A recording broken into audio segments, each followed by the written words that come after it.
Welcome back to the Cinema Condition with your host, filmmaker, and creator of the Nerdcore Podcast Network, Raul Alejandro Mendoza.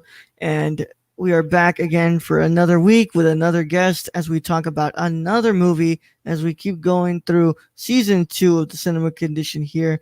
And please do expect me to be laughing at multiple points in this episode because I look at my guest's face and I already start laughing. Because of my face? Oh, that's very nice of you. No, it's not just your face, bro. It's not just it, so it is a part of it, isn't it? It's just that I look at your face and I remember all the stuff we do, we mess around, and I love mess it. Around. Brought to you by Topo Chico. We mess around. We mess around. Oh man.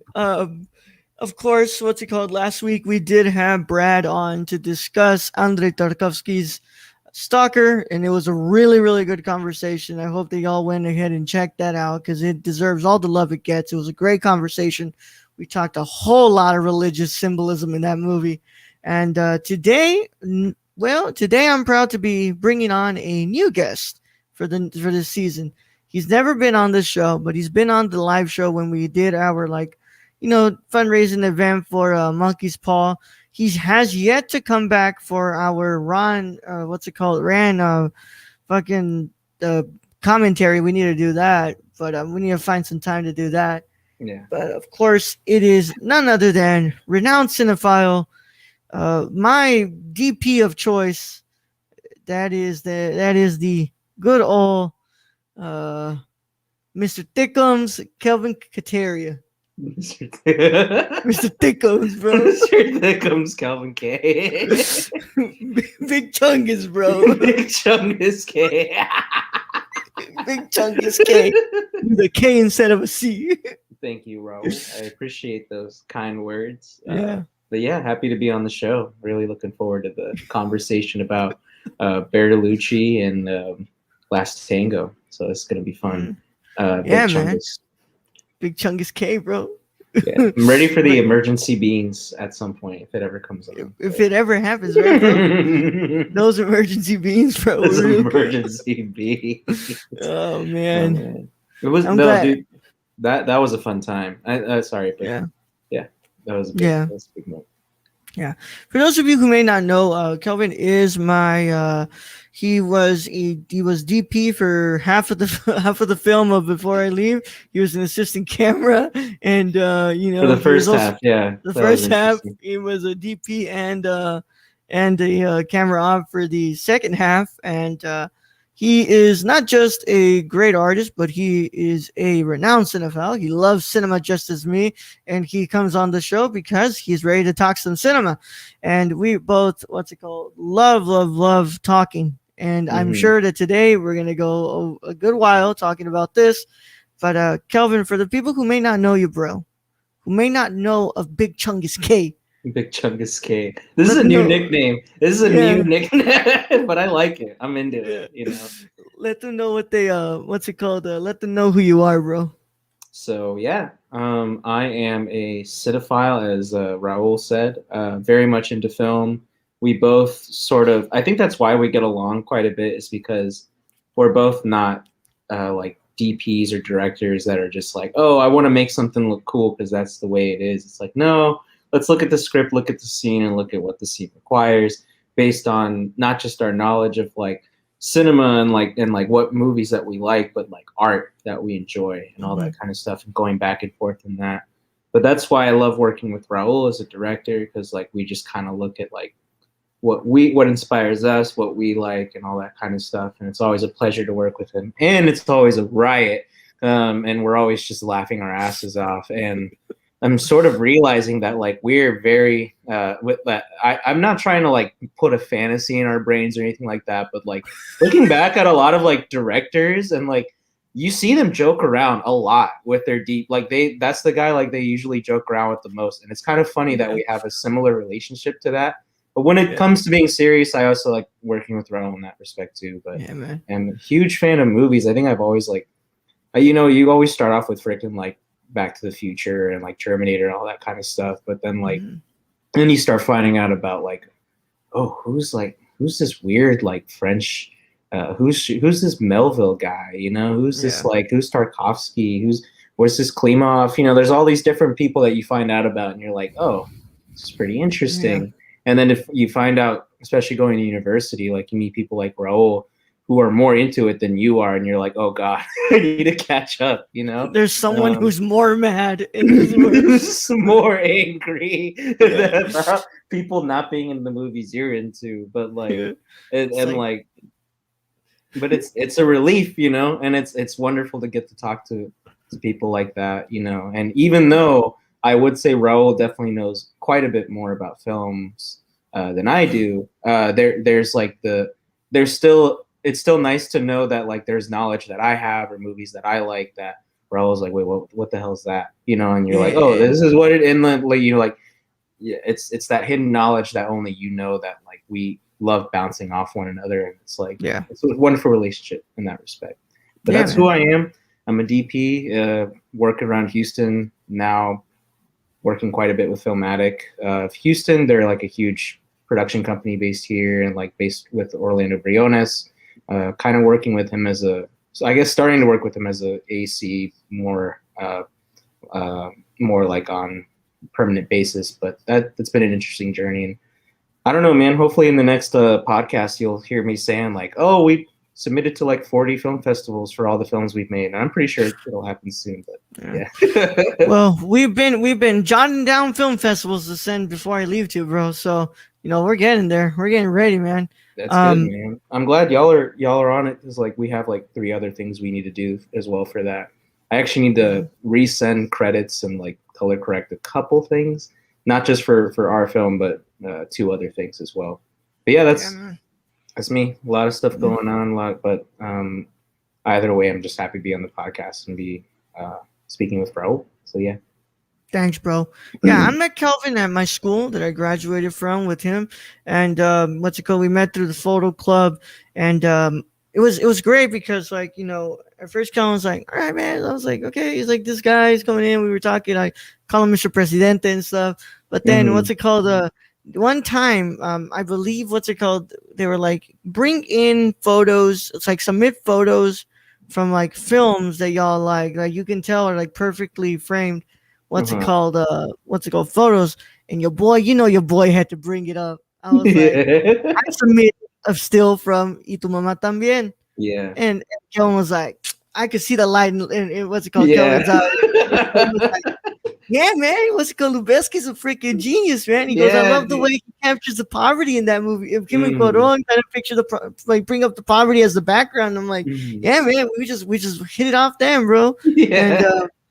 And I wouldn't like really start to like get to know Kelvin a lot more until like I worked on set with him for Sensibilities. I say that as if like I directly worked with you, but no, I was the script supervisor, and I just saw that Kelvin was having a hard time, so I was like, I just went over to make him laugh.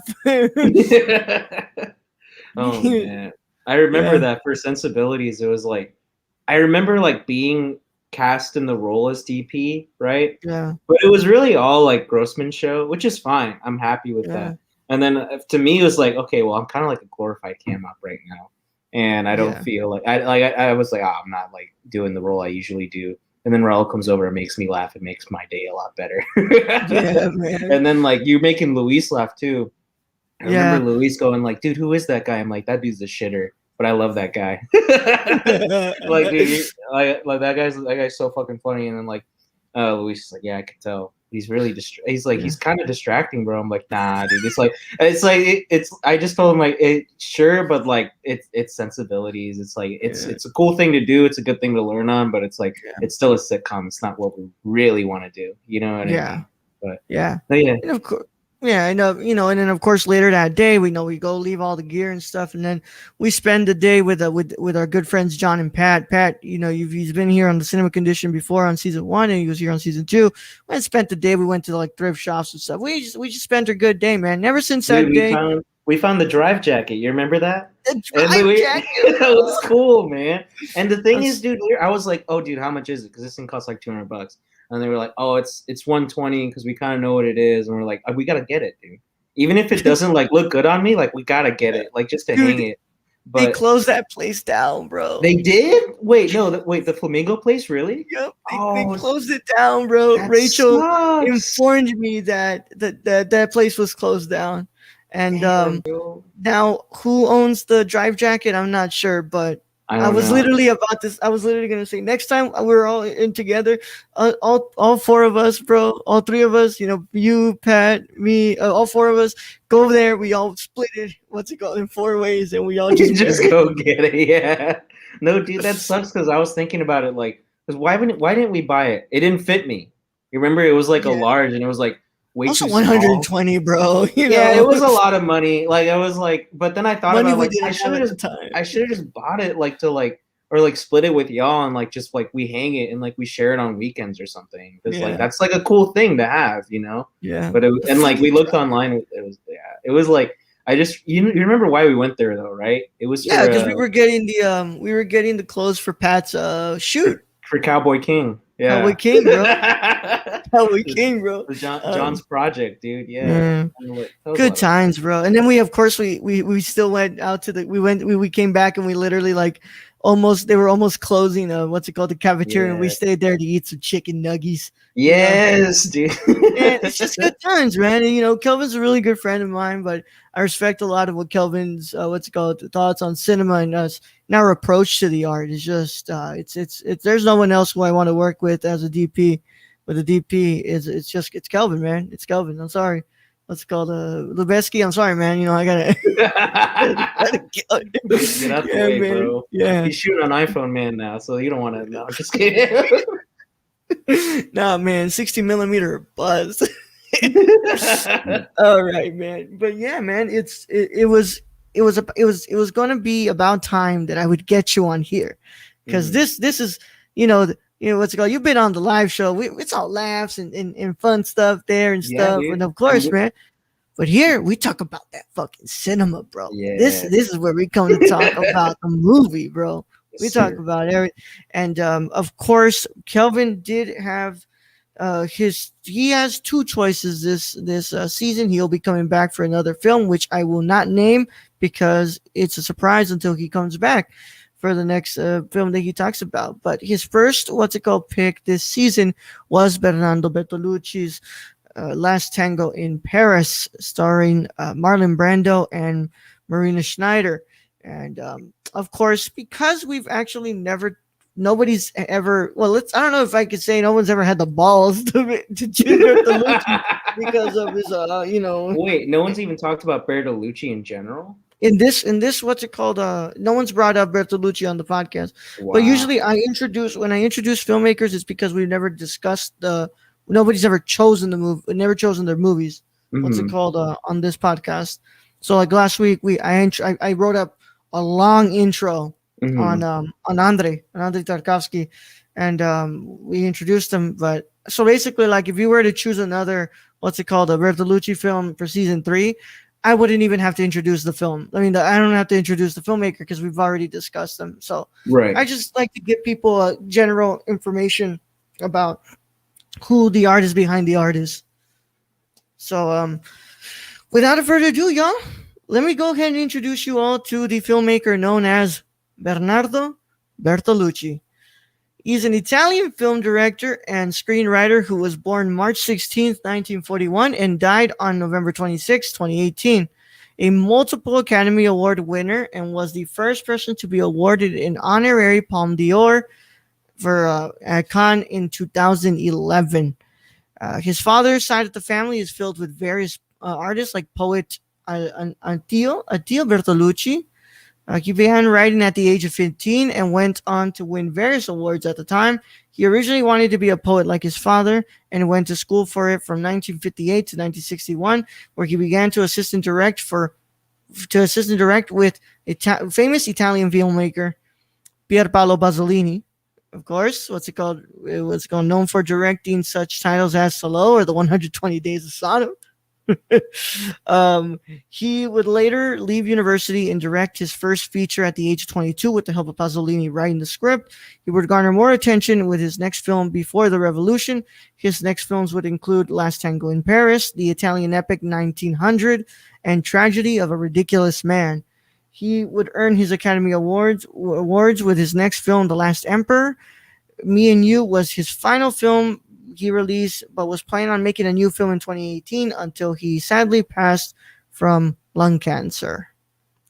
So that is Bernardo, man. Bernardo is a very what's the word I can use here? Very interesting person. Let's just call him that. For sure. Bernardo has a lot of thoughts and a lot you find out a lot of things about this man throughout a lot of searching up stuff.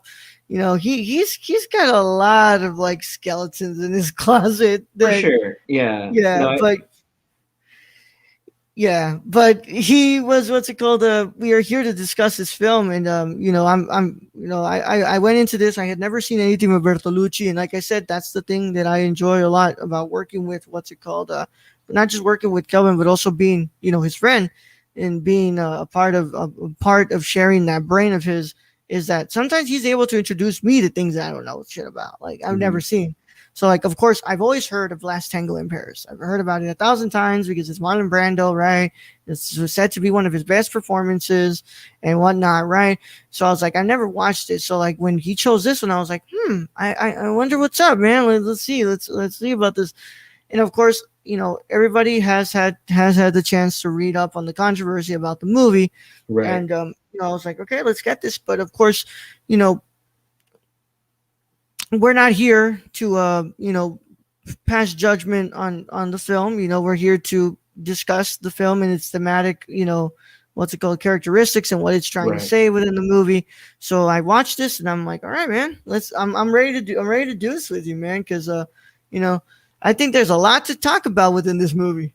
Absolutely. And the reason why I recommended it to you is because, for one, I knew you'd love it, because I knew you'd be into the whole premise of a crazy psychotic sexual fantasy, and I was like, yeah, that's Raul. That's Raul if I've ever that is just a that idea alone is a manifestation of Raul. But the other thing is I think this movie, I recommend this movie to actually quite a lot of cinephiles, right? I've recommended this to Patrick, and I think Patrick's seen it, but I wouldn't hold. I think every person I've recommended it to, they're like, oh yeah, I've heard of that film, but they've only heard about it through the controversy of the film. And I think that kind of turns them off from actually experiencing the film. And it's genuinely one of the most, and also it's just the high levels of sexual, people are prudes, basically, is what I'm saying. And it's they refuse to watch the film because it has so much there's this whole thing happening where it's there's a rape scene, or the whole film is there's a part where we're going to talk about this later, but there's a part where Marlon Brando gets a finger put somewhere where the sun don't shine, and but there's a lot of the whole film is centered around sex and just about power dynamicism within sex. But because of that, prudes don't want to watch it. And I recommend it to people who I don't think are prudes, and I don't think they are, but I think because of the controversy of the film as well, it turns people off of it. And I'm like, look, you have to check it out. It's beautiful. It's a wonderful film, and made by also one of the greatest cinematographers of our generation of all time. And he really shines in this film. Genuinely, I still think this is one of my favorite looking film as a DP looking films from Bertolucci. But I'm glad that I'm getting to talk to someone who hey, I recommend you to watch this film because it's wonderful and you need to experience it. And finally, it may have taken 2 years, almost 2 years, but we're finally going to get to talk about, oh yeah, I'm glad you've seen the film. Now we can fucking talk about it. Yeah, man. Yeah. Because I had approached you about, this, what's it called, coming on the show, and you're like, oh, Bertolucci, I'll do this one. I'm like, all right, man. But that was it was a good year or two ago. And we're like, all right, well, I was like, hey, you got to help me, you gotta let me, no, because I got to finish season 1, and then I got to, wrap up, getting season 2 ready. And I was like, okay. And then originally I was going to get you on for the first 5 episodes of of season 2, but we're like, oh, we're really busy. We're like, okay, we got to let everything die down first. Let's go finish production, and then we can finally do this. Right, exactly. Yeah. So we're able to come back and be now able to watch. So, and so as I was reading through this too, what's it called? And I don't really want to go straight up into it. I want to introduce the movie and then we can get into our conversation. But Right, of before we course. actually get into like the full on conversation, I noticed that a lot of the things that people were bringing up, like within like critics and stuff, and the way that not just the world, but specifically Italy, what's it called, reacted to it, was like they thought that it was just too like pornographic. Mhm. Which I just like, wow, I can't believe this is what you consider pornographic. Exactly. Like what's it called? I am a big fan of Lars von Trier's Nymphomaniac, Volume 1 and Volume 2. I love that movie. What's it called? If you think that this is pornographic, but that, like, dude, there is no actual penetration shown in this film. Mhm. Whereas, like, if I can, dude, like, I've watched a lot more movies where there's actual like Mhm. penetration, bro. Like, what year is In the Realm of the Senses? I'm not really interested because I believe In the Realm of the Senses is the 60s.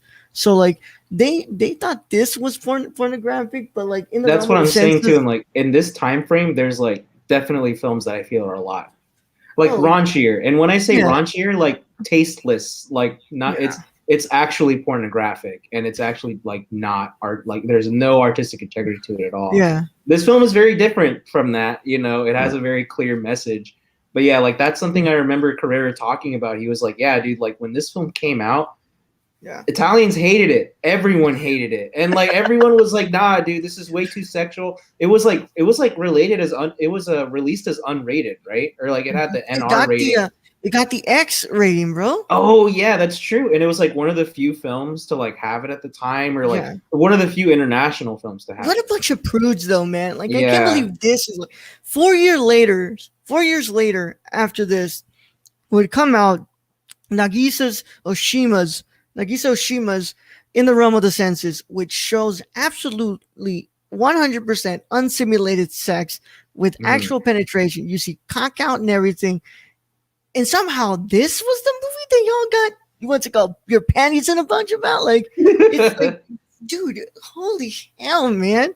I guess Like, this one had to be the pioneer, but still, like I feel like it was just like to me, okay, maybe I'm desensitized to it, especially in today's world, yeah, but I don't know. I just didn't feel like when I saw it, I mean, it definitely made me uncomfortable, but not because of the nudity or because of like the sex yeah, scene or like anything like that. It was more the context of what was happening, you know? yeah, It didn't feel like, and we're going to talk about this later, but like, yes, this is basically Bertolucci's fantasy, but I yeah. mean, it didn't feel like an X-rated porn film. Like No. it didn't feel like that to me at all. Like, Yeah, and there's definitely, I don't know, I never felt like just jerking off during the film. You know what I mean? Like that thought never occurred to me, and like I yeah, just, if anything, like all of the just most of the sexual tension was either very spontaneous and intimate, or it was just really like uncomfortable and unsettling, but served perfectly in the context of the story. But again, we'll yeah, talk about that. yeah. So let me go ahead and introduce y'all to Last Tango in Paris from 1972. Because I'm ready to go. Yeah, I know we are. I know we are. The film Yeah. garnered many censorship and banning in several countries because of the extreme violence and sexual nature of the film. Once again, I posed the question: where is the extreme violence in this movie? Developed from his sexual fantasies. For example, he once dreamed of meeting a woman and having sex with her without ever getting to know her name or anything about her. The film was originally supposed to star Dominique Sanda and Jean-Louis Trinigant, but Trinigant refused the role, so Marlon Brando took the role, and then Sanda declined it because of her pregnancy at the time. And also, I found out, digging through IMDb, the original idea of this film before this was actually posed as a LGBTQ film that would be looking at homosexuals. And after its release, Ingmar Bergman even came out and said this would have worked more if it would have been a film about homosexuals.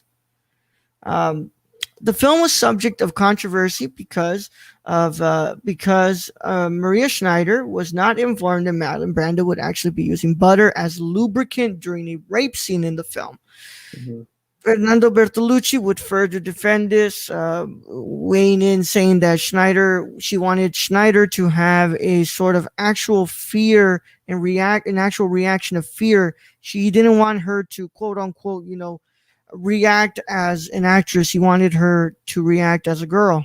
I think And he said like I wanted to see like the little girl in her. I wanted her to be humiliated, which is really disgusting, but he got it. But anyways.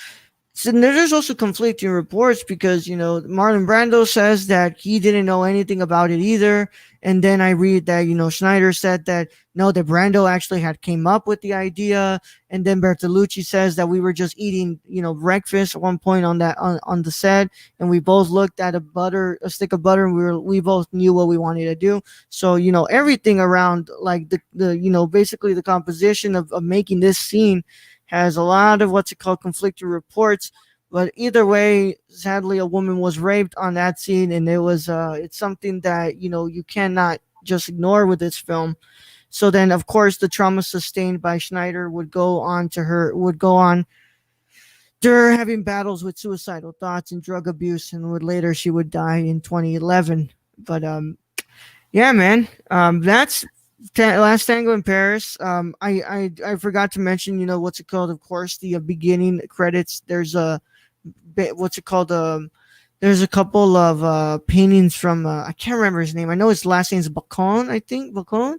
Francis Bacon. Francis Bacon, and and what's it called? Bertolucci was actually a really big fan of Bacon's work, and he really wanted to put that in the beginning. And I thought, that was interesting. But it's interesting. Going off that, he actually told so Vittorio Storaro, who is the DP, one of the best DPs of all time, but also the DP for this film, he asked Bertolucci, like, what do you want? Like, what frame lines do you want? What movie do you want to base this off? He's like, movies. Bertolucci was like very kind of offended by like his answers. He was like, what movies? Like art? What do you? He's like, no, dude, I want like paintings. And like, you know what? There's a Francis Bacon exhibit in town. Go. He just told him like to go to like the exhibit. Never asking a stupid fucking question again. Yeah, and like you'll notice that there's a lot of like things that Bertolucci will say. Like he'll be like, "Oh, I want this," and then they'll be, "I don't know what the fuck you're talking about," but then they'll go do it, and then it'll come out perfectly within the film. And like Storaro was like, all right, I'll go. And he went to the exhibit, and he was just like, because like the specific exhibit, I don't remember, but it was the one with like all of the insane oranges, right? He was like, I want to convey that in the film. And he also, apparently, according to Hawk, I don't know if this is true, he also looked into Titian. Titian was colorblind as an artist, but like he saw only in like that weird orange hue, so he wanted to convey that in his paintings and stuff like that. So he was like, all right, like this guy in terms of like lighting, and also just Francis Bacon in terms of his insanity, these two would work well in this film. So that's kind of how it came to be, and like that's where I think Storaro kind of shines, is like he's able to take he's just able to take artistic inspiration and run with it like fully, and like it really shows in this film. Like half of it really does look like a painting, and the lighting is like in a weird way like a strange sort of like, it feels like a dream or like some sort of like weird romantic dream that with the same lighting, with the same techniques, turns to insanity, which is crazy to me. But yeah.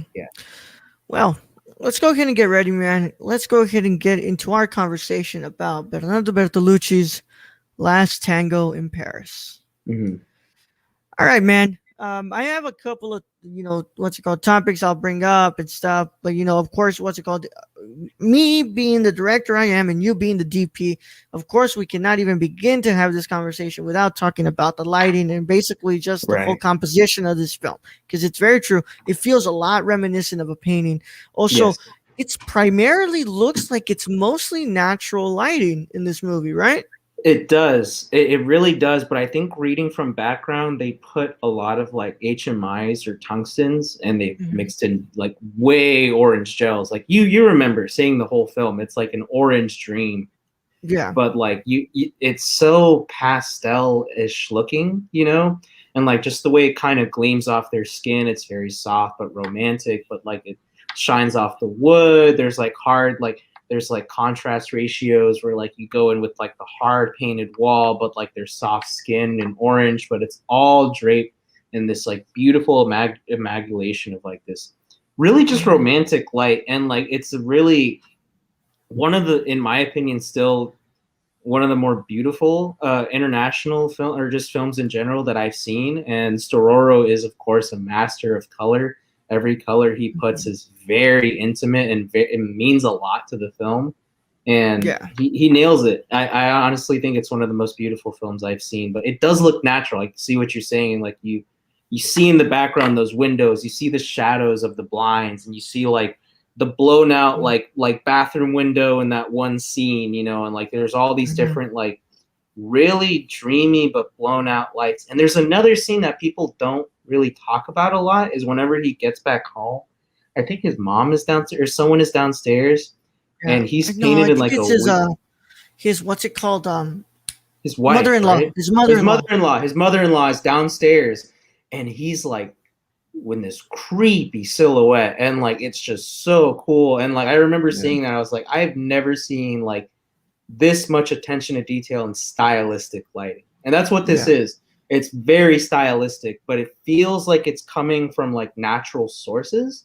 It feels like it's coming from outside. Like it doesn't feel like it's just a random light placed there, which is fine in its own respect. I disagree with people when they say like, well, I feel like if I don't know where the light's coming from, that's weird. And it's like, yeah, but it can work to some respect, you know, especially if there's an idea. But this one is like, it feels like the light is coming from somewhere, but in the most weird, natural, but and then it has this strange like pop to it that I don't see in a lot of film.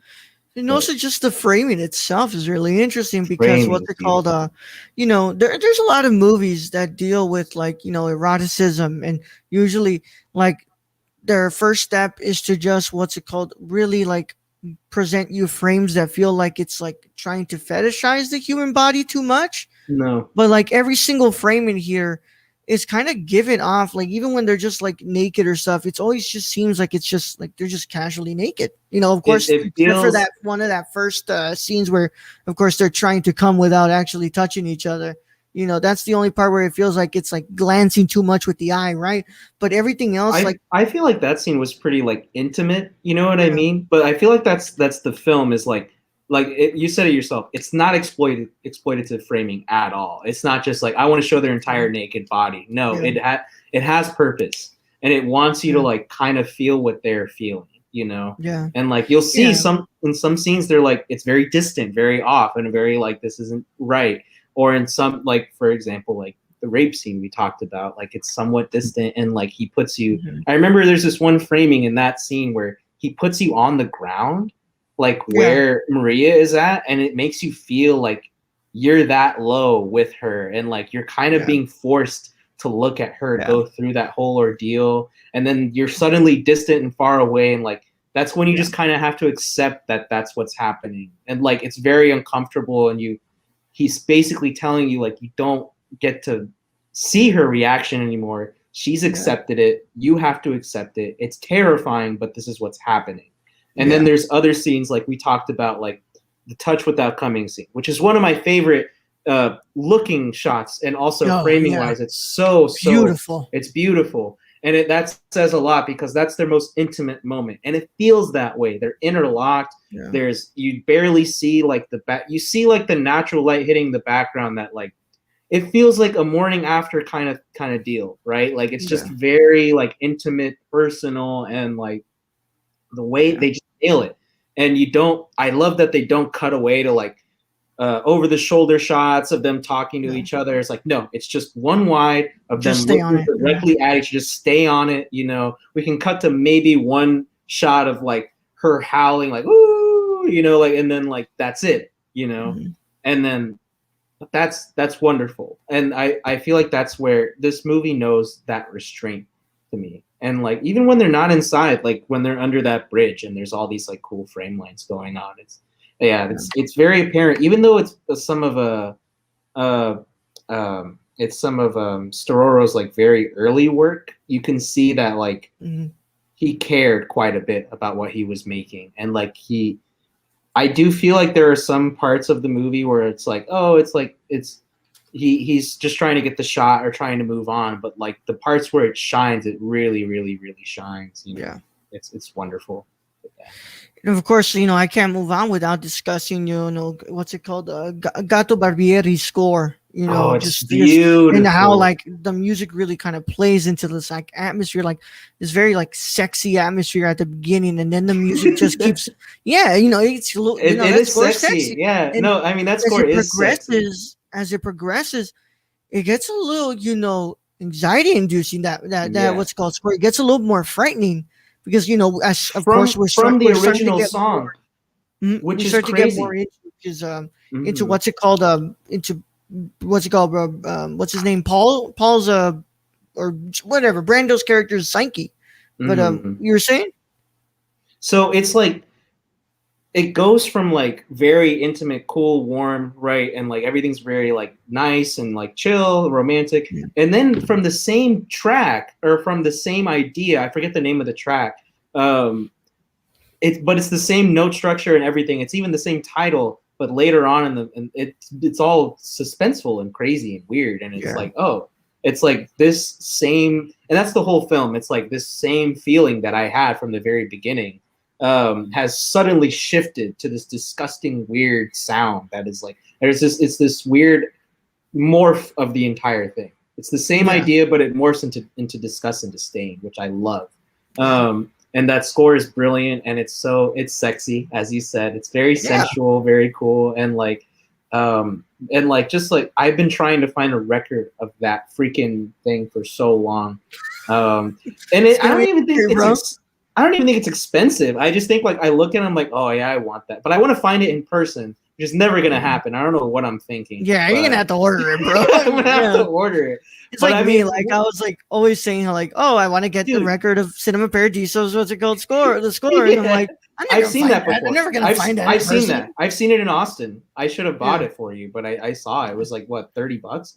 But that's the thing is like it was like, oh, I need the drive jacket moment. I just need to see it in person. But that's stupid. I just need to buy it and like, because that alone is cool enough, and the score deserves it. And there's a lot of beautiful things in the film that just work together. And then Bertolucci just ruins it.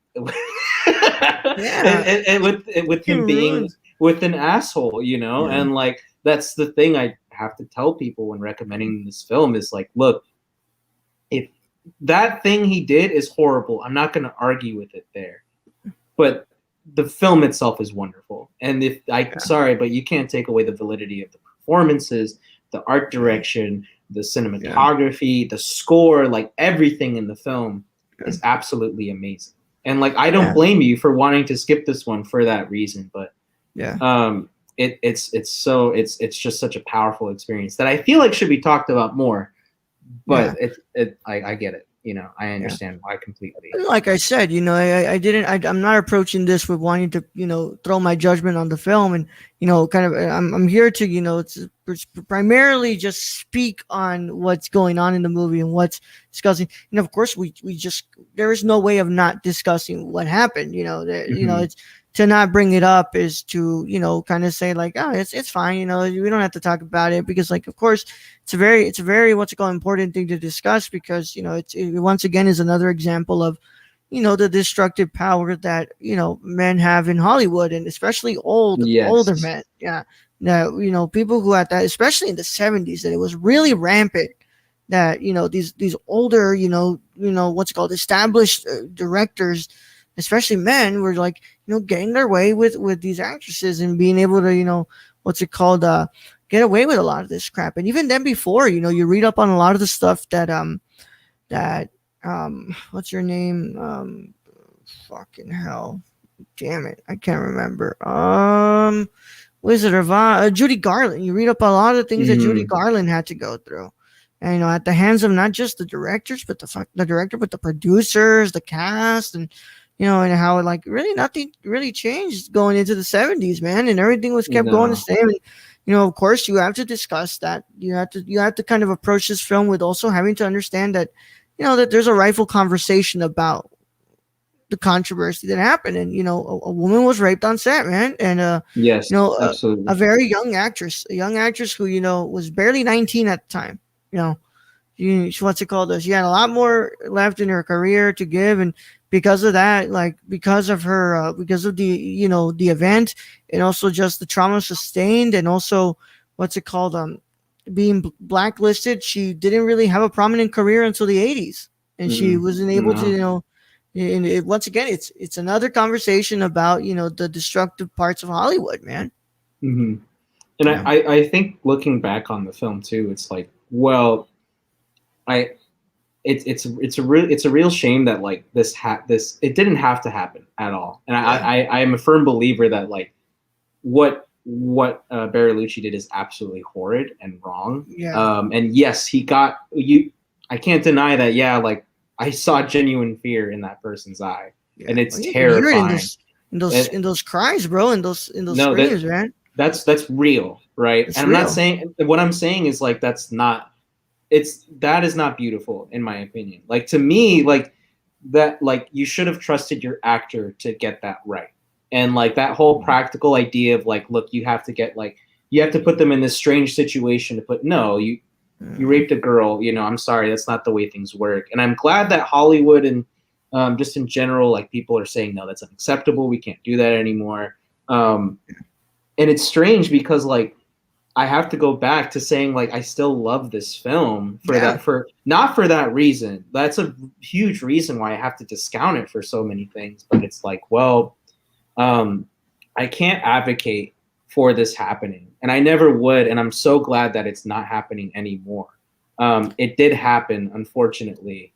And the reason why I still love the film is because despite that happening and that being the take of like, this girl is going through a traumatic experience and I'm having to witness this whole thing. This is not to the same degree. I still enjoy The Shining, despite the fact that, despite the fact that Shelley Duvall, happy birthday, by the way, Shelley Duvall, had to go through that whole experience. She didn't have to at all. And I feel like, even if I get the point of like, oh, you want to exhaust her, right? Let her run around for like 2 or 3 miles if you really want to do that, and then have her swim the bath. Don't have her go through like 40 takes and like go through that whole experience.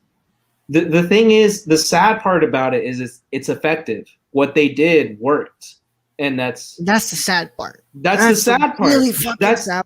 Yes, that it worked. It totally worked, and they got the intended effect that they wanted. But it, like, completely unnecessary, though. I hear that, and then I just think about, one of my favorite movies of all time, Gaspar Noé's Irreversible.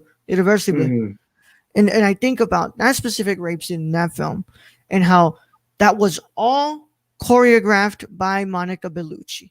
Yes. And I think, and I'm like, well, maybe if at the time Bernardo would have just pulled Schneider aside and would have asked her maybe what her opinion was, what her thoughts were on the scene and how it should play out, instead of just simply going in there with your dick already out and wanting to just order it around without without saying. And it's true, like Schneider says, like, you can't make anybody do something that's not on the script. And she says, like, I should have had my lawyers present or my attorneys, and like, it's like it's true, but like, sadly, and then we're spending a good amount of time, and we should be spending a good amount of time, but like, how I approach the medium, right? I talk about, what did I say? Like the first couple of times, like we get to set, we're like, okay, I want to make sure that this is a comfortable place where we can come and we're not uncomfortable and we're not scared of what's going to possibly happen, that we're all here to have a good time, to make a movie, and to make sure that all of us are completely safe. What's it called? And sadly, it's taken us years to kind of learn that in Hollywood because of things like this. And, even then when it came to like certain scenes, I always left it to like, the actresses figuring it out with themselves, because I don't want to go in there and, order what I want when it may not be something that they're comfortable with. You bring up a really interesting point too, because like even for Before I Leave, we try to create that comfortable experience for the actors, to the point where there's an intimate scene in the bedroom and like Yeah. between these two actresses, and you're saying like, do I need to be here? And in my mind, I'm like, yeah, you need to be here. Like, this is your scene, you need to do it. And then you're like, no, I want to make sure that they're comfortable and that they can get. I trust them without even my presence being there to get the scene right, and they totally did. And I feel like that was one of the more like, they got it, they knew what they needed, and we had our creative director in there who was a woman, and they felt more comfortable having them there. And like we had, I didn't even have John in there. I just had myself doing the cam opping, and I was like, oh, Raul's right. Like we didn't. That was something that I think has changed the game quite a bit, is that the fact that we have that trust in our crew to do it themselves. And I think that's the thing where Bertolucci goes wrong, is this whole film is his fantasy. It's his fetish coming to life, right? Which in a way is extreme. It turns out to this beautiful product that's created by so many beautiful collaborators, and the wonderful score, wonderful performances, wonderful set design, wonderful art direction. One of the best, as a cinematographer, one of the best DP films I've ever seen in my life.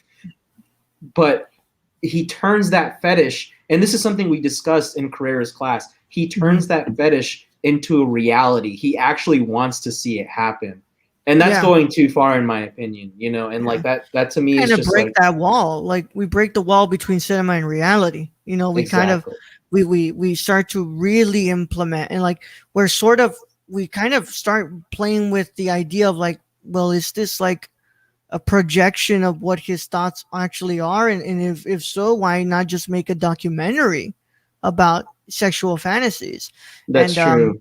You know, but and one thing, when I'm approaching this film specifically, Kelvin, and I look at like, you know, and I'm looking at this, like thinking about Bernardo's, what's it called? Like it being his fantasy and being his basically his fetish, you know, throughout this, I don't think anybody in the right mind ever does truly believe that Brando's character is a good person.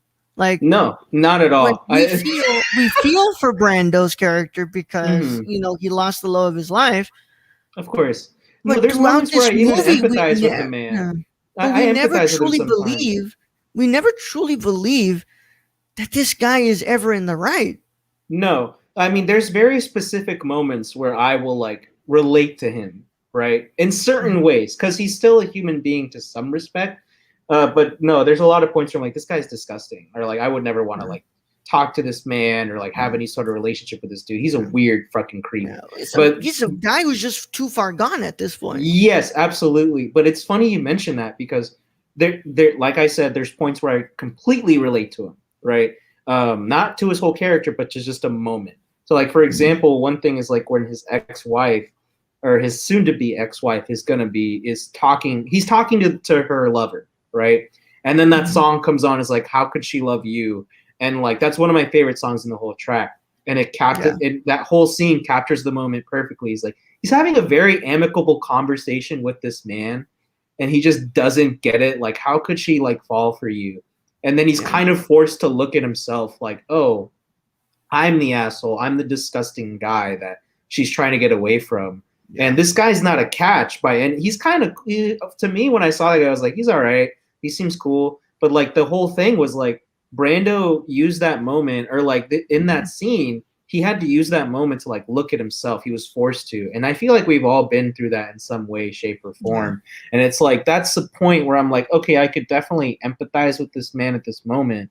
But as overall, as a character, like as a person, as a human being, I mean, it comes up at the end of the film. Like there's this mystery. We know this man from the very beginning, but she doesn't. And whenever she finds out like who she actually is, oh, you're like a guy who's getting like divorced, and like you have like a really shitty like motel that's just like a sex stop for people, and like you're not even that rich, and like you're not as cool as you seem, and it's like, this guy's kind of a loser. And not only that, he's a rapist loser, asshole. And like, that's the thing, is like, I don't think that even in Bertolucci's mind, you're really supposed to empathize with this man or like really relate to him. I hope not. I hope that that's not. not. I hope that's not what. I mean, like it's too No. late to ask Bernardo because he's dead. But yeah, No, what if you ask Bernardo? He's like, oh, dude, yeah, he's yeah. like Do you? he's But an everyman. That's the part that just not just intrigues me, but scares me when I read that Bernardo saw a lot of himself in this character that Brando was portraying and in Brando's performance, which, by the way, Brando came in there, absolutely hated what Bernardo wrote, and he decided to change up the lines himself, and he was going literally improvising, and at one point he literally had to tape paper to to Maria Schneider's naked body so that way he could get a remembrance of what he has to say because he just did not like this script at all. But then this isn't the first instance of Brando being difficult to work with. He has always been difficult to work with. No, he's always been an asshole. Or nah. Brando's always been difficult on set.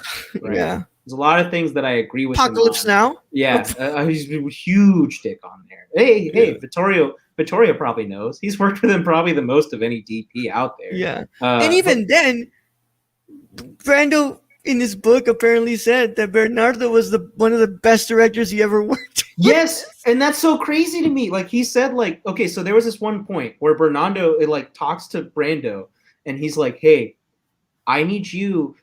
Hey, dude, I really need you to you're the man. You're the ideal masochist male, and I need you to signify that in this film. And she is your dream girl." And Bernardo, and Brando just thought to himself, I don't know what the fuck this guy's talking about. I don't know what he's saying. And then he still calls him a genius. He still calls Bernardo he's one of the top 3 directors I've ever worked with in my life. Yeah. And it's and he said, obviously Schneider felt raped, obviously. Yeah. Brando himself said, I felt kind of raped. I never wanted to speak to this guy again. No one on set wanted to speak. 15 years later, he spoke to him again. Yeah, and then he's like, "Oh, he's a genius. I'm sorry. He's top 3 of all time." I think that's one of the one of the perfect metaphors of dude, he's a total dick, but that album is so good. You know what I mean? Yeah. It's he's like that John Lennon. He's that asshole that damn, you're a piece of shit, aren't you? But you know what? Fucking album's great. Yeah, it's dude, Beatles wouldn't be nothing without you. You know what I mean? It's it sucks, but you can't discount the work of the people who worked on it, like we said before. But you know what? Brando's character, I think I'm glad he played the role, because I don't think anyone else could have really gone from a kind of suave, intimate, cool guy to a massive creeper, to a weird, obsessive, desire-ridden creep. Yeah. You know what I mean? And it's it's a scary one. There's points where I think he's gonna kill somebody, and I'm he almost, when he goes to confront that guy, dude.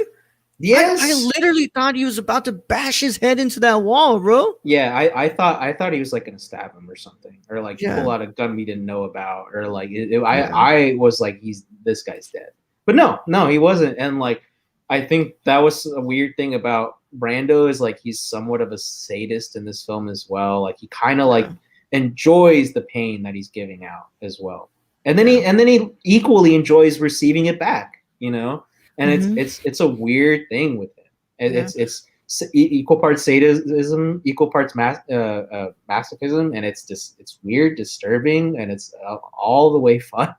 But I mean, I think that's the thing is he's not a character you're supposed to empathize with, not at all. No. But he's a thrill ride, and you're gonna be excited by it. Yeah. You're gonna just enjoy what's happening on screen. Even if you don't. Think that plays into the whole fantasy part of it, because fantasy usually is something that is never going to be attained. It's something that lives in the subconscious of your head, that is something that you shouldn't really do. What's it called? It's at the end of the day, it's an unattainable goal that you're never going to do. So I feel Bernardo showing it off, it's well, here's the reason why it should not be done, because look at this guy. He's just absolutely destroyed, and look how far we can take this, and and it's also just going to that breaking point, at the dance scene. They meet up to dance one last time, and he's telling her who he is, and then he's starting to realize like the only thing that was holding this together was the actual fantasy. And now it's completely falling apart, and it's so disgusting, but it's hard to take your eyes off it. The way that Krzysztof Kieslowski's short film about love, bro. Yes. What happens when the woman, interjects into it, and once that barrier is broken? What happens when that barrier between reality and fetish is broken? It's complete disappointment, and it's also not just disappointment, but it's like it's just a breaking of their current reality that they're living in. It makes them realize. Funny you mentioned that short film about love, and it's like that dude totally wanted to kill that that girl. And we talked about that film too, and it was funny because like we were like, why does he keep picking up her milk jugs? And he's kind of like and it was funny because like take yourself out of the part where you think this man. That film is also very interesting. I don't know if anyone's talked to you about that film, but like not yet, bro. That's a really good movie. It's a great film, and like we watched that film before we watched this one. So I think Carrera. By the way, to all the viewers here, Raul and I also got along because we had this teacher, not at the same time, but I think you had him like a semester after. No, you had him semester before I did, and I was telling you like I'm gonna have this guy, and like you're like he's very interesting. You're gonna love him, and he's the cinephile god. Bro. He's coming on? 3. What? Oh, that's crazy. I won't say what movie he's coming on for, but he is coming on for season 3. I have to watch that episode. I got him confirmed. I'm just saying, let me come back to Atlanta, Texas, and we'll discuss about what we need to do. What's it called? But he's coming on, bro. I'm excited to have Carrera on, or just to hear his episode. I'm not gonna ask what film. I'm just gonna be surprised by it and see like the cinema condition with Carrera. It's like, and then I'll see the film title. Then it's gonna be fun. No, that guy's the cinephile god, and like for that, he's a huge reason. Like I think in high school I was kind of getting into international film, but he's the reason why I went to dive deep into this stuff. Yeah, and like he's a huge part of it. But we watched short film about love, Kieslowski, and we were. It was weird because like I think that he was revving us up to Last Tango, right? Which was my favorite experience of the entire year. That and a completely opposite film, Cleo from 5 to 7 is another one I really love from that class. There's a lot of films that were really great. Años Verdad. Yeah. Yes, I want to. That's the next thing I'm probably going to buy during this Criterion sale. Just the Varda, just all the Varda stuff, bro. Did I show you the picture of her in a potato costume? No, I didn't. I gotta show you. But she's such a sweetheart, man. She's such a sweetie. She's a little grandma, and like it was really. You know what was really sad about that? Yeah. 2 weeks after I watched that film, 2 weeks. She dies. She passes, yeah. I know, and I'm like, dude, I just found out about this woman, and she was on my list of people to meet, and like I was like, dang, dude, this sucks. I loved watching the video of her getting her honorary Oscar, and when she's walking up to like thank Angelina Jolie, she just instead like asked her just to dance for her with a little bit, just dance. Like Marta is just a sweetheart. She's a pure soul, bro. Sweet old grandma, and I love it. And like that class taught me a lot, but then going back to a short film about love, it's again playing into that fetishism thing that we're talking about. And the other movie, God, I can't remember what the film was called. It was the one it's set in Italy, and the guy keeps getting like, he literally like just keeps getting blue balled by this chick. You know what I'm talking about? It's like a diplomat. I don't remember, bro. I don't remember. There was one that he wanted us to watch where we just didn't get the time. Where like he constantly is projecting on the wall, and he's trying to put himself in there by having himself into the projector of the film and like making it seem like he's making out with the character that's on the film. Oh, that sounds interesting. Yeah, that sounds. Yeah, but it's like that whole lecture. I think like just of those films that we watched was about these desires and having. This one in particular, Last Tango, being about a desire to like just have like a sweet mystery fling turning into an obsession. And that's the thing is that we learned about is that and this is a quote from Carrera himself, where he said, "Love is not bound by any societal means or structures. Love is love, whether it is good or bad. Like, it is going to happen." And that is something that I learned quite strongly in this film, is that like this love, this obsession that they have is totally unhealthy, and it's like this weird sort of when the desire is trying to be fully realized, it scares Schneider's character away, and like not just scares her away, but like she realizes that the fantasy was like tainted from the very beginning, and it was never meant to be, and like it was almost terrifying. And this is by far one of the best scared straight, don't have sex with random people films I've ever seen. But in all seriousness, like it's just that it's showing us that love and desire as a whole can be something that turns like very ugly, very disgusting, very fast, and can blow up in its own face. That's why I love the film too, is like we've mentioned the ideal notion of the man and how men can be obsessive, very weird, very strange. Girls can be too, but I mean, like the man can get violent. Man can get like very creepy, and like they're like we said, like the whole film, I thought Brando was going to kill somebody, you know? Oh yeah. And I never got that vibe from Schneider. I feel like she was more confused or just kind of going on her way. She definitely had things come up with her, but it was like I never felt that she was like any threat to anyone. But Brando's character, yeah, absolutely. I thought something terrible was going to happen. Yeah. But all right, man. Well, we're going to come back to keep on discussing Last Tango Paris. But first, we need to go on a little break. And we're going to come back after these words from our sister shows here on the Nerdcore Podcast Network. Okay. And, yeah. But, you know, we got to take a little break. We got to go use the restroom. But we'll be right back and continue our discussion on Bernardo Bertolucci's Last Tango in Paris. See you guys after the break. Cool. Hey, I'm Raul Mendoza, and this is Jabril Newton. And we are the hosts of High Flyer Radio.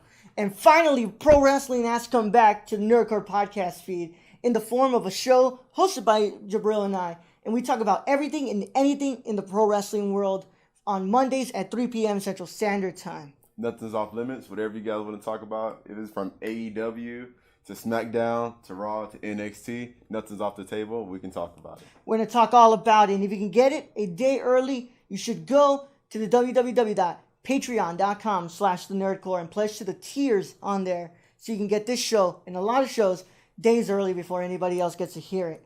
But enough talking about it. We'll go ahead and see you there at the Squared Circle. Oh, yeah. Don't tap out. Tune in. Tune in. Hello, hello, hello, guys and gals, and you're listening to The Ladies of Nerdcore. I am your host, Daniela Nunez, and along with my amazing co-host, Ashley Garcia, we discuss many things like social impact, pop culture, political realms, and any controversy surrounding the Nerdverse. Tune in and listen to us bi-weekly on the Nerdcore podcast feed, and we will love to chat and hear your thoughts on our wonderful show. And thank you again for listening to The Ladies of Nerdcore. Hey everyone, my name is Raul the Nerdy Chicano, and I am the host of The Impaired Files. The Impaired Files is an interview show brought to you every Thursday on the Nerdcore podcast feed. And I interview people such as filmmakers, content creators on YouTube, and podcasters like Colton Geschwander. And if you want to listen to that early, a whole week early, all you got to do is go to the Patreon and pledge to the $1 tier. And if you want to listen to it with the general public, then go to Nerdcore podcast feed on anchor.fm/the Nerdcore. And the case is closed, but it's not classified. See you guys there. Hey, it's Ashley from the Gamer Core. You may remember me from such episodes as Big Screen Mess, Mo Money Mo Platforms, and Brad Can Read. Tune in weekly as I blab with my co-hosts Raul the Nerdy Chicano and Brad the Random Germ about the latest news in gaming and gush over what we're playing at the moment. Oh yeah, and we got the deals too. Keep up with the latest deals in gaming and what's happening as I mediate Brad and Raul fighting like a married couple. Will Death Stranding ever come out? Will Cyberpunk 2077 live up to the hype? Is a next-gen worth a $500 console price tag? And has there ever been a movie adaptation of a video game that's been done right? It's all on the Gamer Core podcast, everywhere where podcasts are. Hey guys, this is Brad, aka Young Yoda. Raul said I had to make an ad, so that's what I'm doing. It's supposed to be for unstructured, but as you guys know, you can freaking catch me everywhere when it comes to this podcast feed. You can find me on the Nerd Cores, on Gamer Cores, on Nerdy Chicanos sometimes when I get lost. But for this particular one, I want you guys to go check out Unstructured. The Raul gave me free reign to do whatever I want to do. I don't know what he was thinking. So go hear me talk about LeBron James and Taco Tuesday, vaping, so many other freaking weird topics that chimichangas, that's a good one.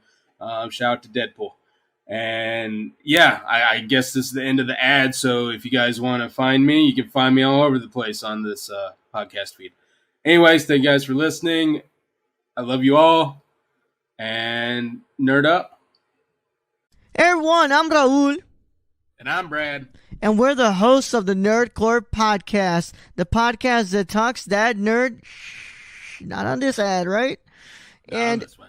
we come to you every Monday, Tuesday, and Saturday. On the Mondays, we talk the news. That's the box office, the news of the week, and your trailer talk if there is any. And on Tuesday, we have our theme review.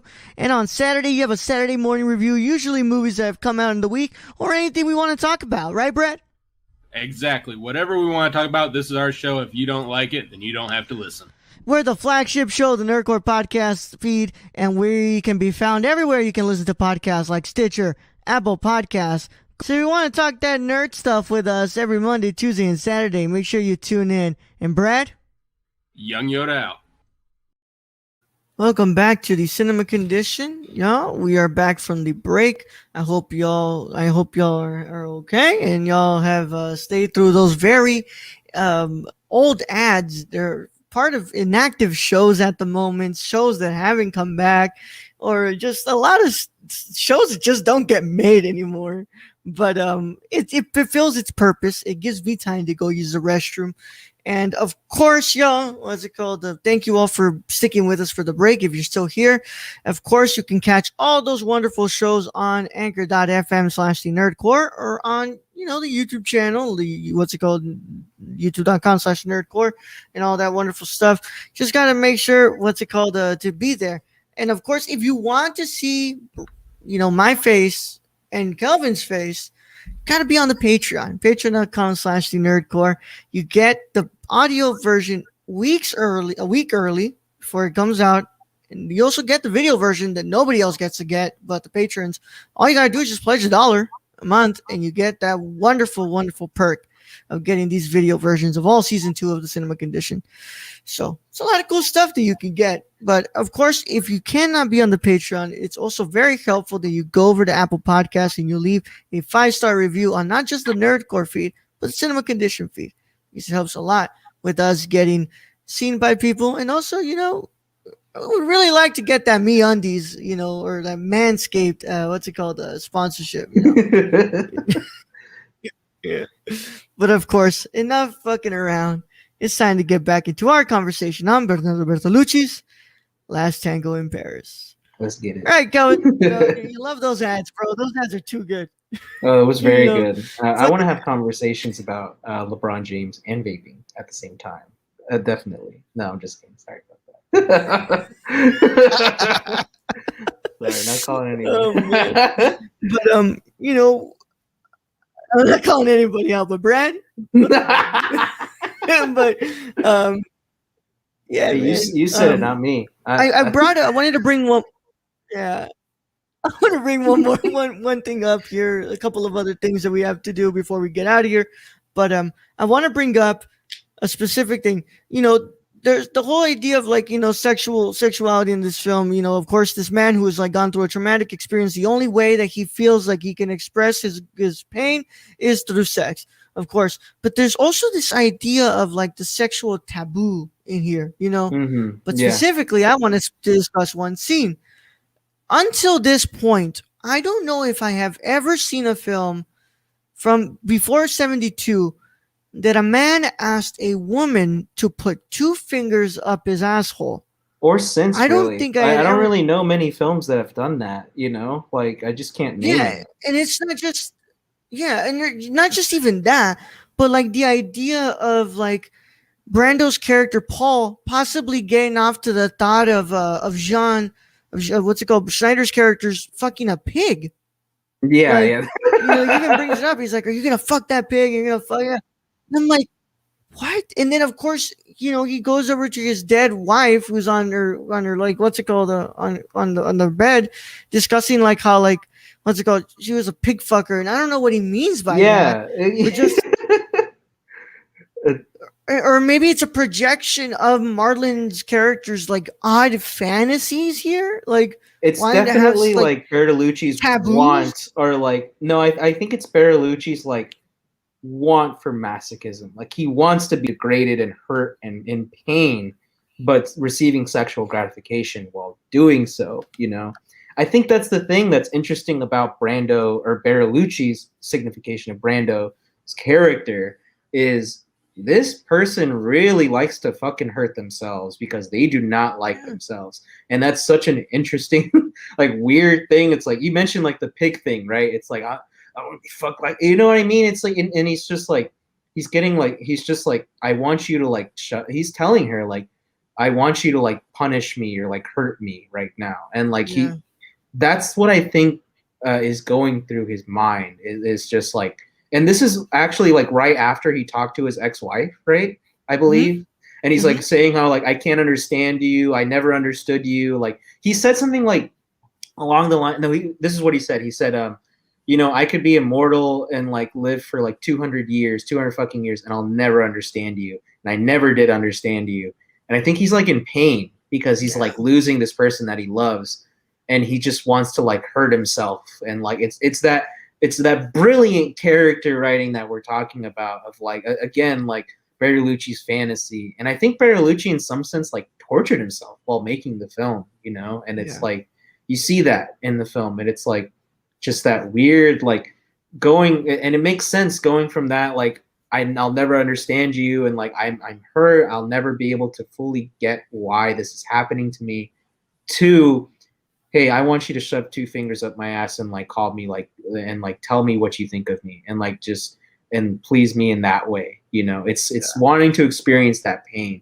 And that's why this film is so interesting to me. It's because it dives into these subject matters that no one wants to talk about, or no one really gets into at all. Right. And even then, before all that even happens in this film, Brando's character asked Schneider's character that, like, about her, like her first ever like sexual, like, and she's discussing like, being with like her, like being around her cousin a lot, and like he constantly interjecting with like, he touched you, right? And like how sort of it feels very fetishistic, and like, and she finally gets to like the whole point where like, no, we never actually penetrated each other. There was no actual like touching. Right. We literally sat side to side on 2 different trees, and we had a competition of masturbating, and whoever came first won. Mm-hmm. And like, and then somehow like that feels like Brando like feels like so like it feels like a very like, fetishistic thing that he kind of keeps trying to interject with his fantasy. Right. But you remember like, why he did that? The reason why he did that is because she kept trying to figure out more about his life. Yeah. He was like, I'm not interesting. I'm not telling you anything about my life. Let's hear about your life. He's trying to bring her down, right? He's trying to bring her down to that level of where he's at. He's wanting to inflict just as much pain. Yeah. And but then in a way, he's still revealing himself. And he's still revealing himself in his like kind of psychosexual ways. Yes. And he's like trying to reveal that like, I'm really into this, what you're telling me right now. Please keep going. And it's like, it's very strange. Like, it's that weird thing. It's that weird dynamic that he has of like, I want you to hurt me just as much as I hurt you in this situation. But you know what? You telling me this very personal story of your cousin, and clearly it's like some sort of experience that either you have the same, I think that's where he related to her, because his whole thing is like, I feel joy when you feel pain or I feel pain, because that to him is his desire, right? Yeah. And to her, that might have been an enjoyable experience at that moment, but it also might have been traumatic or painful, and definitely not something she wants to bring up to anybody, right? Yeah. But he likes putting her in that uncomfortable situation, and he's kind of doing that and like putting her in that place of like, look, you keep asking about my life, and we're going to keep asking each other weird questions like this, and I'm going to keep prying. and that was kind of like where the line was drawn in a way. I think they do kind of like talk a bit more about like, tell me more about you, blah blah blah, but like after that they didn't really talk about their lives anymore, you know. And it was like, it was very interesting how that all played out. But well, that's where we, after that, you know, we go into the rape scene, and like he keeps on becoming like him saying like, this is my punishment to you for like doing this unholy thing of like basically incest, and you fucked family. And it's like they never actually penetrated each other. Like there was just, it was just like, if anything, it was just what's it called, mutual masturbation without actual mutual masturbation, like innocence, naivety, you know. And it's like it's like, look, like it might have been to some people a strange thing that shouldn't have happened, but at the end of the day, like she said herself, like I was underage, I was like a teenager, like I didn't really know what I was doing. And like that's the weird thing, is like he's getting this information but using it against her to like kind of like put her down. And in a weird way, she's not into that rape at all, right? Clearly she, you know, we've already talked about that enough, but I mean like that's, like I said, that's the part where it's like what Bertolucci is bringing up with the countless taboos that he brings in here, and like all these like kind of sexual perversions that to us make literally no sense of like why he's portraying this, but like inside of it you're reminded like this is his mind. This is sort of Bertolucci's fantasy. Yeah, and it's exactly. Like odd how much we're just like, this is coming from the brain of a man who like at this point has to be like in his like late to mid, what's it called, mid to late like 30s or early 40s. And it's just like so odd just seeing how much of like how he's able to switch like that fast from like sadism to masochism. And I think that's why this movie to me, like, just like it draws me in, is because I'm getting the perspective of someone who is not like normal, and their desires are more like based around that. I think Bertolucci, what he wanted his whole life is someone who is willing to take that pain, but also like inflict it upon himself as well, right? And he's trying to make that fantasy come to life in this film. And it's just such a strange sort of reality thing that I've never seen before. And that's why I love films like these, where it's not like a thing that I empathize with the whole way through and I get it. And it's like, oh, I like this is a very human, emotional thing. This is very strange, very taboo. These whole ideas, this whole process of love, I've never been through like any situation like this. I'm sure many people have not gone through stuff like this. But we know it exists. We know it's going through like Bertolucci's head, and he has these feelings. And it's like, it's kind of being like brought into like a weird circus, and you haven't seen half of these animals and you don't really know what's going on, but like you can't help but like not be interested and try to understand it, you know? And like that's what's beautiful about the film is like it's not just like it like if this were a movie about like someone's just fantasies, right? And like, oh, we get to see this genius director's fantasies, that'd be one thing. But it's also strange that this person's fantasies are so far removed from like the norm and what's talked about and what's explored, but are things that are very real, that we don't really get to explore that much, but they are authentic and they are true to what Bertolucci is trying to say. And it's crazy to me. But I mean, like, and then not even Brando's character is the only one portraying a fantasy, because Schneider's character's husband, well, soon to be husband, is sort of living in a fantasy himself too. Yeah, dude, he's like trying to do his dreams and everything, and it's like this whole film, he's like filming a sort of like cinema verite, you know, documentary, and but in like even after the cameras are done and they shut off, he's still in that mode of like wanting to portray, wanting to find what's it called, Jean, I don't know how to pronounce her name, but like her as simply an object of desire and like a scene of a movie. And like I said, like you're constantly blurring the line between cinema and reality here. Yes, exactly. And it's just so, it's rather interesting how like every corner that she goes through, you know, she never finds somebody who just simply sees her for the person that she is. Like she's either always an object of desire or just another thing to like post within a film that he wants to make. Because like even when, like I said, they're in that flat, she's saying how she found it, and that's the thing is his first reaction is just to play it out like a scene exactly in there. And I think this whole film is about people being so far removed from that reality and into their own fantasy.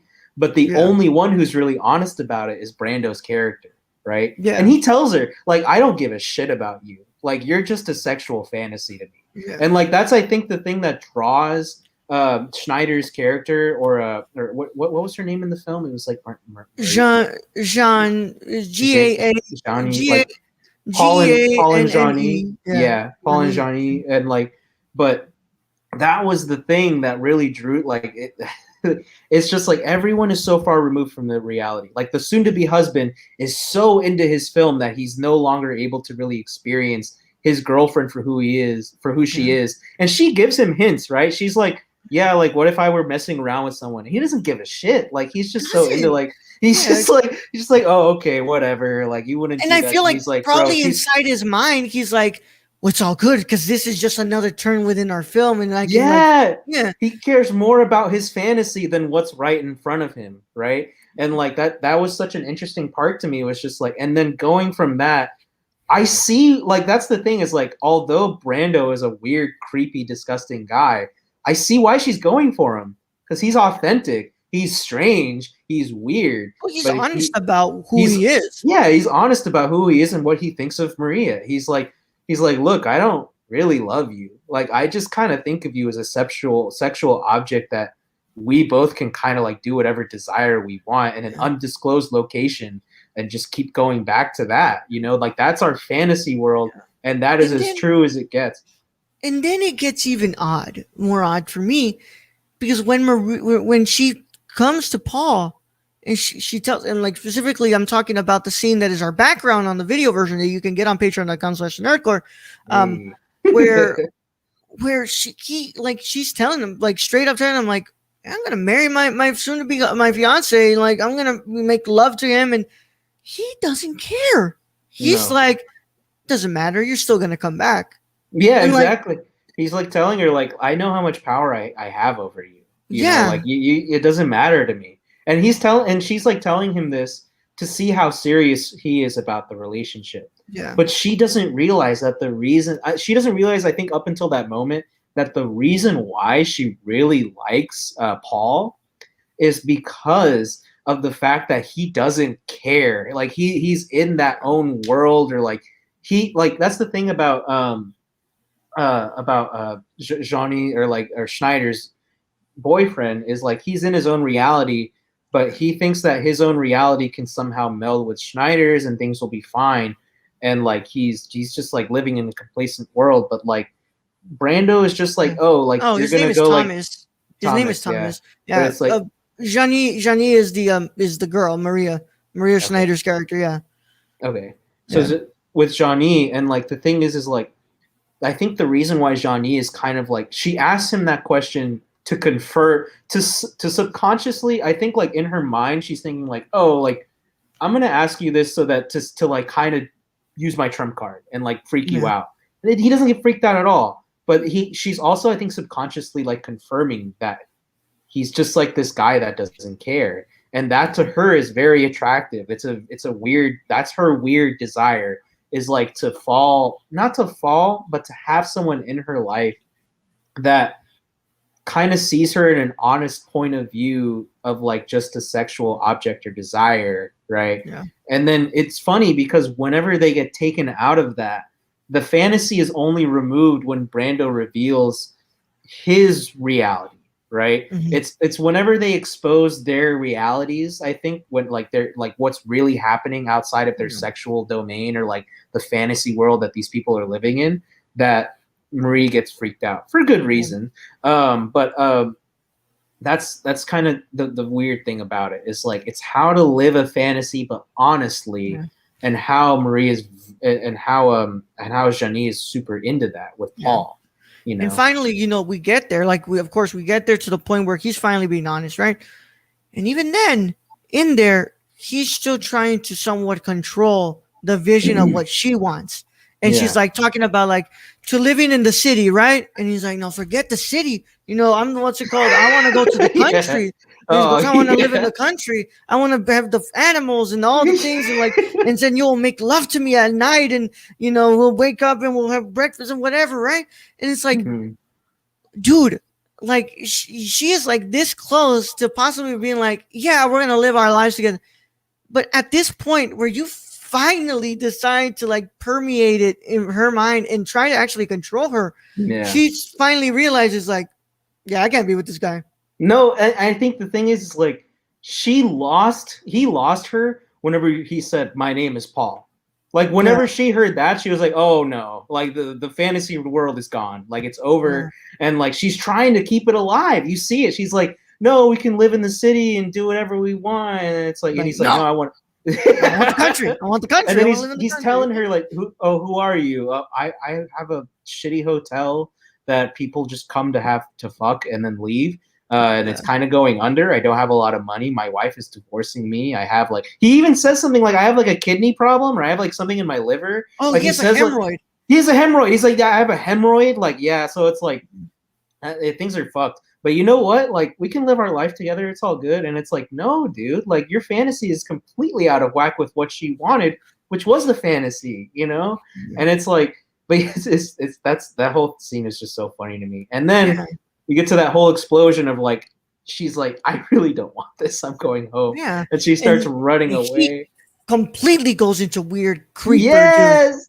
At that point, I'm like, you're going to kill her. He literally decides to run up how many freaking flights of stairs? Like, it must have been like 7 or 8. And like he kind of did look a little, he looked manic and like tired. And I feel like they did that take maybe once or twice. I feel like they didn't want to tire him out too much because they wanted to save that energy. But he had that like weird, and that scene where Bertolucci's like, where Stororo is like, yeah, let's just do point of view on Steadicam of us running away from him. Because what's more terrifying? There's nothing more terrifying than that. In that scene, I was like, I'm literally running away from this guy. Like, I'm not even, like, Schneider's not even there. Johnny's not even there. Like, I'm just straight up running away from Marlon Brando chasing me down, giving me the crazy eyes, running up these flights of stairs. And then of course, you know, nobody's there to help her. She goes and knocks on the other door, and nobody's there. You know, she goes there, and you know, they go inside, and everything's like, it seems to be fine, but like, you know, finally, like, what's it called? He's just got her cornered. Like, this is gonna happen. This is gonna be our life. And then what's it called? She's like, "What's your name?" And she goes, "Johnny," and then bang. I'm like, what? Yeah. And I remember like just hearing that gunshot, and then just like, okay, well at first I thought, wait, who shot? Yes, like, exactly. Both of them looked tired out, like if they just got hit. Mm-hmm. And I'm like, wait, who the fuck shot? And then you see Brando kind of going like, I'm like, oh, Brando got shot. Brando got shot. Well, I honestly thought if any other director had done this, Brando would have been the killer, right? But I'm kind of glad that we didn't get that ending, you know? Like, because that's what I would have wanted or was expecting, right? Of like, the whole movie, you feel like Brando's going to go do something. He kind of almost did. He got very close. And then, or maybe he wouldn't have done anything. We don't really know, but I mean, if you see Brando running up the stairs going like, I'm going to get you, you know, like, like he's going to go. Of course, that sounds like he's going to do something. But then like, Marie, I feel like you would have ended up being like if I can't have you, nobody can. And you would have just killed her. Mm-hmm. Exactly. And I think she even said like towards the end, correct me if I'm wrong, I think she did say like no, she didn't say I love you. I think there was a point where we were talking about this in Carrera's class though, and we were like, well, what do you think the ending does mean? Because like she did just straight up kill him, and it's like, what do you think this whole like, what do you think that symbolizes or what that means? And then he's just saying like, well, she's crying at the end of it, right? Yeah. But he mentioned like, I don't think those are tears of killing someone, right? I think they're tears of grief. She's genuinely sad that the fantasy is dead, you know? Yeah. And like, she's sad that the fantasy is dead, but she's also trying to make sure that she's gonna be okay. So she's kind of reciting these lines as if like she's gonna get questioned by the police. That's no doubt Yeah, about it. She's gonna get exactly. questioned by the police. I So thought I that feel was like genius. Yeah, it was like, yeah, oh. I don't think it's sadness that he's dead. More so like it ended. This is where it ended. Like the fling ended, and the idea of this fantasy ended here. And now I have to, what's it called? I have to settle for this other dude who doesn't see me as a person and just sees Right. me as a token of his film. Exactly, yeah. I think that was like she's starting to slowly realize like I have to go back to this guy who's more interested about his stupid documentary movie, and just and hit the only role that she really plays is like a tool to get something out of it, right? Yeah. And even when like I tell him, because that was the thing too, is like whenever she tells him like, oh, what if I'm doing something with someone else? What would you do? Yeah. And he's just like, you're not doing anything. And then he goes over to Brando, and then Brando has an even worse. Right after that, Brando has a worse reaction of like, I could give a shit if you're gonna go marry that guy. Like, he's just more so like, I don't care. You're gonna come back like, to me. Like he's just like, I know how much you need me. Like I know how much you want me, and it's like, wow. I think he like, even tells her like, "Congrats on not having good dick in your life." What's it called? oh You're literally yeah, yeah. He's just No, like, because this guy is like uber confident yeah, that she's gonna come back to him because she's not gonna be satisfied with him, and she's gonna chase the thrill of being with this mysterious man. And it's funny because she doesn't even pretend to act offended in that point. She's just kind of like, oh, well, kind of right. Yeah. And then the thing is, like, we talked about that in Carrera's class, and then he said, like, I don't think those are tears of like, yes, I feel like most people in that situation would be like, I just fucking killed someone, I need to cry, you know, which is understandable. But it didn't feel that way. It kind of felt like she was grieving him a little bit. Like, damn, like I just lost like this really authentic, really great fantasy. And like that was the whole thing, is like I think she's also in that moment like realizing like this could have never worked. And this is why. Like she realized I took it too far. I took it to a point where I experienced it, I lived that fantasy, and it didn't work, and it was never going to work. And I think she's slowly realizing that this all kind of led back to her and how she had to do this to protect her own life. But now just the life she wanted, or like that whole like being desired in that way that she wanted to be desired, like not being looked at directly ever for who she is, but being looked at as a sexual object alone that only meets like some sort of gratification at the end of the day. That's what I felt like in some way that's what she wanted to be appreciated in that sense, right? Yeah. Just sad, but that's the way she had kind of felt. But it was authentic to her. That was real. And that was what she was crying about. Is that I lost that, you know? And like she couldn't believe it. And like the tears didn't feel like, oh, because if it were like tears of like, I killed someone, to be like, oh God, what have I done? Oh, Jesus Christ. You know, like she would have been like horrified. She didn't feel horrified. She just felt more mortified than horrified, more in a grief sense. If that makes sense. It's true. You know, like that's true. Like, you know, it's just, it ended now. And like, also like now I have a name to the face. Like I literally can't get out of here and be like, he never said his name to me. Like, I really don't know who this, because now she actually has to be like, has to kind of lie that like I don't know who this is, because she actually knows him now. Like she actually knows him after he opens up about his information about him. And those tears are definitely tears of like, well, there it goes. Like, what's it called? We literally broke through the barrier. We came into this one single reality, and she had to end it, because past this, it was not going to be anything like it used to be. No. And anything else you want to bring up before we end, bro? Not necessarily about the film. I just think that I had a really good conversation about it. Glad I finally got to freaking talk about it with someone. I know, bro. No one. I mean, think about it. Who else has seen this film or talks about this film? Has Pat seen it?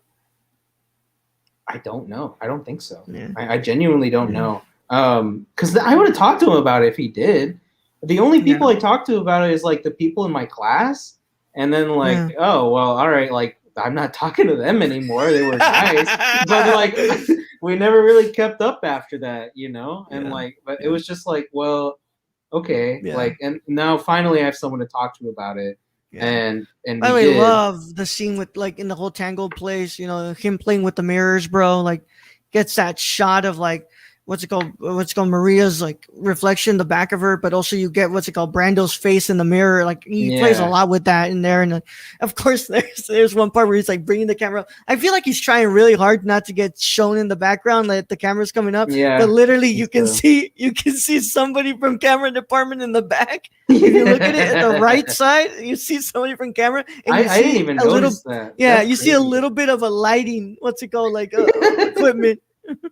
That's crazy. Yeah, it's just like that part in Infomania Volume 1 where we're looking at the mirror and you can actually see like a handful of crew from Lars's crew just show up. That's funny because like that's a mistake that's like a mistake that we might make, right? But like we live in a digital world, they live in a film world, so that must have been insane. And like I mean, still like it's just funny that it still happens, you know. And like I love that they play. That's the thing I also love about the film is like. It's all about the auteur. It's all about playing around. That's what I love about the film so much. But, yeah, man. But thank you, man, for coming on. It was a really good conversation. I'm not surprised that we went on this long. You know, I'm sure that our next. How long does it usually go on for? It's like an hour 20, hour 10. Nah, an hour 5 to an hour 10 usually. Wow, I'm so happy about that. You and Pat, and now Brad, have. Like pretty much are accounting for pretty much the longest episodes on the feed because I believe last week's episode of Stalker was an hour and 43, but our longest is still Pat and I's conversation on Three Colors Red, which is an hour and 44. Oh wow! But that's going over 3 movies though. Oh, that was just on Red. No, we broke it up into week to week. We did first blue on the first week, and the second week we did white, and then the second week we did red. Okay. Yeah. That makes sense. Yeah. But I'm sure that your second pick for that's easily gonna hit 2 hours. That's easily gonna hit 2 hours. Dude, you cannot talk about the movie. I have an 8-page essay written about that. I'm actually making like you've seen the Kurosawa YouTube video. Yeah. I am making like currently a Barry Lyndon based like weird 30-minute like YouTube video that I'm gonna do.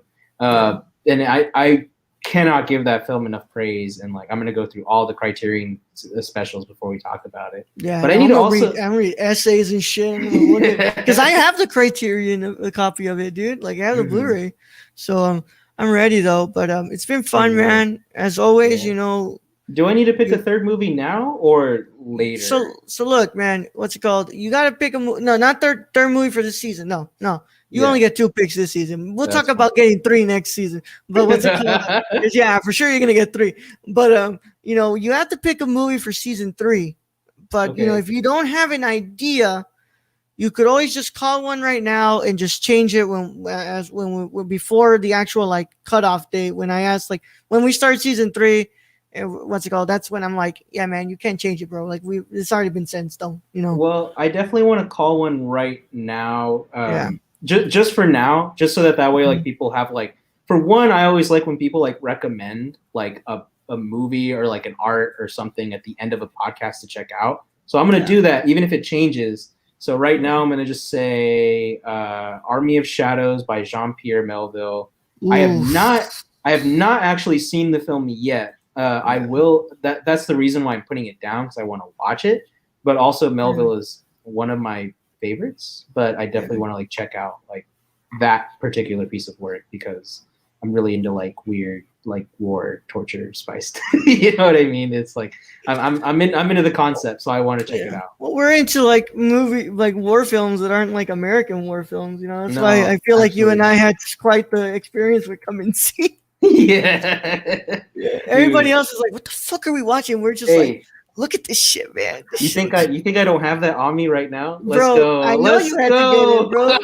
I know you had to get it. Dude, after the Roger Deakins commentary we saw at your place, I was like, I have to do this. I have to do this. There's no way Getting his you're book, by the going, way. bro. Getting his book. Totally already. Hell yeah. I'm going to get that when it comes out, bro. Yeah, absolutely. I already have a couple photo books. If I don't have that one, I'm a poser, bro. Hell no. Like, there's no way I'm not doing that. But yeah. All right, I man. do need to check out the other commentaries on. But yeah, we'll talk about it another time. Yeah, we went sure. on for a good one. I think so. I don't know if he's his. I think it's his wife. What's it called? I've been recommended. We still haven't done, like, usually what's it called, on the show we would have the guests like pick out a movie for next season and also recommend a film. We haven't done that in a while, but I am very close to finally pulling the plug and watching this one. What's it called? My friend recommended to me. It's a Soviet film from 1977. It's basically kind of like, it's about World War II. It's called The Ascent. From what's her name? Hold on, I'm trying to get the fucking wiki page up here. It's from director Larisa Shepitko. Larisa. I think she is the wife of Elem Klimov. Yes, she was the wife. She is the wife of Elem Klimov. Huh, yeah, that's pretty interesting. Yeah, and 1976. The Ascent. Yeah. And you want me to look? It says, what's it called? Two Soviet soldiers leave their starving unit to search a nearby farm for supplies. When they see the Germans have reached it first, they have to retreat deep into enemy territory. So that sounds pretty sick, actually. I'm definitely in. I'm checking that shit out soon. Yeah, a friend recommended it to me. Yeah, a friend recommended it to me. I see an article on Criterion. It's on Criterion. It's on the collection. Do they sell this? Yeah, it's right now. It's $19.99 right now on the sale too. Oh, gotta go to Barnes and Noble today. But of course, Kelvin, you want to let them know where they can find you, bro? Oh, where they can find me? Plug it up, bro. Yeah. Yeah. I know right now you're running a second fundraiser for Monkey's Paw, so that's we are. Thank you for notifying for that. Let me actually Instagram. Let me go really quickly so I don't waste y'all's viewers' time.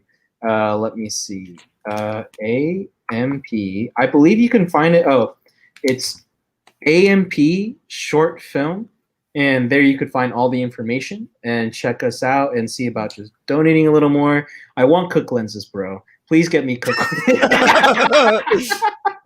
Oh, man. You think I'm joking? It's just for Cook lenses, bro. Like, I could do this on paint. I could do this on, like, Cineprimes. But I don't want to anymore, Raul. You know me. I'm always trying to. I want cooks, bro. I want cooks, bro. I always want to level up on that shit, I guess. But yeah, I'd like. You could find our short here. I'll put it in the chat there. Yeah. So that's our Instagram for that.